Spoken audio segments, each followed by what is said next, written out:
বন্ধুরা আজকে নারকেল কুড়া দিয়ে শাপলার লতির রেসিপি নিয়ে আসলাম।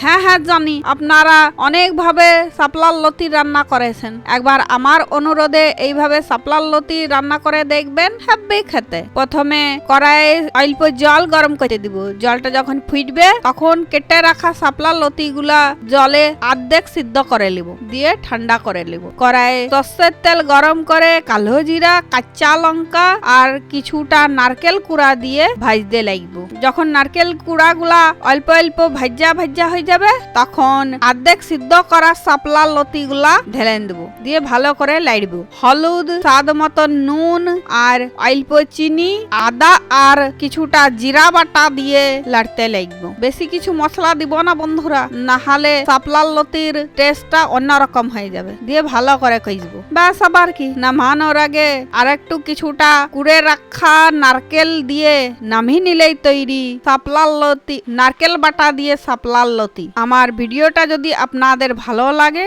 তাহলে একটা সাবস্ক্রাইব করবেন আর একটা লাইক দিবেন। আমার পুরো ভিডিওটা দেখার জন্য ধন্যবাদ।